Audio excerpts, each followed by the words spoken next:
opportunity. America is the richest country in the world. America has more automobiles and more miles of highway. Our trains travel faster over a greater web of rails. America's standard of living is the highest yet achieved. American farmers have more labor-saving devices, more luxuries. America spends more to educate her children than any other country in the world. Not only the 3 R's, but advanced courses, history, literature, and the sciences await those who search for knowledge. Materially speaking, America marches on. But what about America's spiritual opportunities? A different story. The contrast is so great as to be staggering.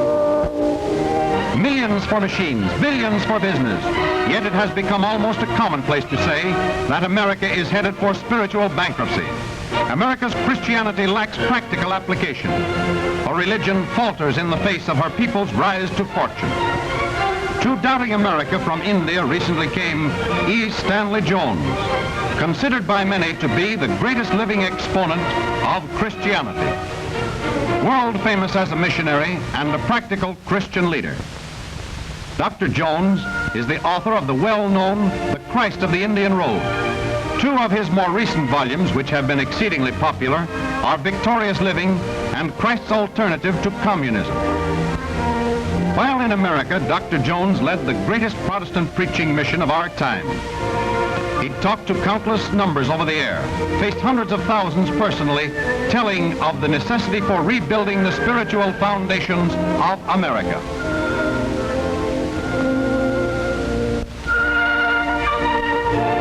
When his mission was over, Dr. Jones accepted the invitation of Dr. Ludd Spivey, president of Florida Southern College, to rest for a time on this lovely campus. At Florida Southern, he found that under Dr. Spivey, young plastic minds are every day receiving the truth that practical Christianity is a matter of daily personal conduct on the campus, of practice of the Golden Rule, and unswerving faith in the living Spirit of Christ. Students are taught to relate the larger truths of religion to the everyday facts of the sciences. At Florida Southern, religious activities are the balancing force of a natural, orderly life, entered upon by the students gladly, without coercion. Not a dreary business, but a thoroughly enjoyable activity which quickly becomes second nature and of the highest importance in their lives. Dr. Jones became enthusiastic. Long reflection had made him conclude that the church must work through colleges and schools if a spiritual revival were to make real progress in America. And here was a college where it was being successfully demonstrated that with proper guidance, the teaching of science could go hand in hand with the building of the kingdom of God in the hearts and minds of the students. Perhaps here was the nucleus for the beginning of an effective plan to give spiritual teachings their proper place in the schools of America, and hence in all America. From Jones' enthusiasm grew a carefully worked out plan of action. Florida Southern had the spiritual facilities, but it needed more if it were to realize fully its own destiny and inspire the other colleges of America with the practical necessity for a better balance between spiritual and scientific teachings. Here in Dr. Jones' own words, as he outlined it to President Spivey, is his plan to create at Florida Southern an inspiring monument to man's effort to harmonize the intellectual and the spiritual. I should be glad to see upon my return to America a building on your beautiful campus that would indelibly impress on the minds of the students, professors, and visitors in symbolic form what college stands for and is really trying to accomplish. To symbolize what I'm talking about, I would suggest a building be erected on your campus dedicated to the interpretation of the spiritual values of a college education. My suggestion calls for a building in which there would be 5 departments, each of which would be dedicated to an important phase of Christian education. At the entrances, I would place 2 statues, which would symbolize the work that is being done in this building. but we will come to that later. The first department would be dedicated to the study of comparative religions, a kind of seminar room with a comprehensive library on such religions. Few mature people and still fewer students give thought to the fact that millions of men and women in many different countries have lived and died in the faith of their great religions, many of which were established centuries before Christianity. In order to place the Christian religion where it belongs in the history of mankind, it is necessary to study these other religions and their effect upon the social and spiritual life of the people, to embrace them, and to understand how far and how deep their influence is today.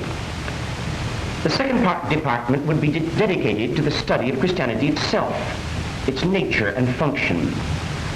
After a study of comparative religions, we would come out at the place where Christianity stands supreme and where the meaning and application of the Christian gospel could be studied minutely. This room should also contain selected books on the history and meaning of Christianity, together with the authoritative lives of great prophets, apostles, and ministers of the Christian religion. Here should be placed representative works of art embodying and glorifying the Christian ideal. The third department would be dedicated to the study of the larger implications of Christianity in the framework of the world, showing what its influence has meant and may mean to international relationships, interracial understandings, and economic and social relations. Books relating to the application of Christianity to world problems should be found in this room, which would serve as a meeting place for a seminar in applied Christianity in this larger framework. The fourth department would be dedicated to the study of how Christianity can be applied on a smaller scale within this state of Florida, this county of Polk, this city of Lakeland, and this Florida Southern College. Just what are the facts we would discover by research and would have to face in doing that, and what would be the steps to make this whole thing a miniature kingdom of God? To the solution of these questions, this department would be consecrated. The fifth room might be a shrine for personal self-dedication, where the individual, having gone through the former steps and stations in a spiritual quest, would finally come to the place where he is now prepared to dedicate himself to the privilege and task of being a Christian. Here he should find the end of the whole quest, the personal cultivation of the inner life necessary to prepare him for the business of Christian living. These are the 5 departments. And now let me say a word or two about the statues. First of the statues be that of youth facing the entrance to the building. This would be youth entering into your college for the first time. On his face would be a look of perplexity, and he is standing there alone, unassured and unassisted, but eager. In the front of the building, facing toward the lake, beyond the personal shrine, I would have this same youth as he now emerges from these steps he has taken to your institution. He is now standing erect, facing toward the future with a look of poise, of confidence, of eagerness, and assured happiness. Standing on one side of the youth with an arm around his shoulder is the figure of science. She's looking out into the future with him. Standing on the other side of the youth with his arm also around his shoulder would be the figure of religion, looking out into the future along with him. This student then, with the double guidance of science and religion, coming together and working together and giving him their resources, is ready to step out into life having gone through your institution. These are my suggestions. I hope they may be of use to you in the planning and construction of a building, which will be much more than another college hall, but which will embody in brick and stone the symbols of a true Christian education. May God bless you and it in this work. You have played Florida Southern a wonderful compliment. You have selected our college as the ideal place to erect this wonderful building, symbolic of the place of religion in college education. Thank you. And let me add that I agree completely with you that there is no real conflict between science and religion. There are so many examples of both working hand in hand. Medical science and religion, for example, are boon companions. There are many hospitals directly associated with the church. In fact, one of the largest medical centers in the world, famous for its biological research, bears the name of a Protestant denomination. Church clinics are a vital part of almost every community. And in the outposts of Christianity, the word missionary is almost synonymous with medical care. Many are the distinguished men of science who find that their faith is compatible with their work. Professor Millikan, well-known physicist, finds nothing in his research to interfere with his faith in God.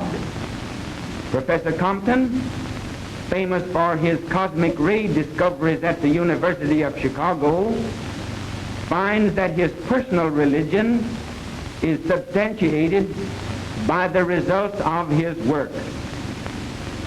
Yet the amount of money spent for research and instruction in the natural and physical sciences has so far exceeded that spent on the study of man as a spiritual being that comparison is ridiculous. Your plan for a building that will concentrate and symbolize religious teaching at Florida Southern is tremendously appealing to me. It will serve to remind the students of Florida Southern, and I hope the students of all America, that the ideal education is an equal blending of religious, cultural, and scientific knowledge. I say will serve because I accept your challenge willingly and wholeheartedly for myself and for Florida Southern. Your vision shall have actuality, and I hope it will serve as an inspiration to you when you return to this country to continue your great work.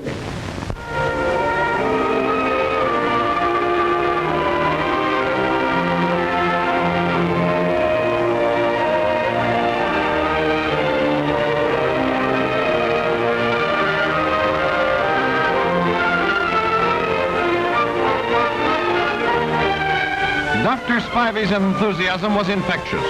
It was decided that the ideal site for the new building was just off the present campus. On a large open plot of ground overlooking Lake Hollingsworth, there is ample space with a beautiful background of trees. Preliminary plans were drawn up. Here is the architect's conception of the building as it will look when completed. It is of brick, so as to be harmonious with the other college buildings, with provision for the chapel and the departments as Dr. Jones outlined them. This is the sculptor's suggestion for the statue of the freshman who is entering college for the first time. It will face the entrance to the building. And here, a symbol in stone, is the same youth, now a graduate, ready to step out into life with the double guidance of science and religion. This vision of a great leader can become a reality in the near future if all who profess and call themselves Christians will give practical aid and help establish this spiritual center to the glory of God and the welfare of American youth.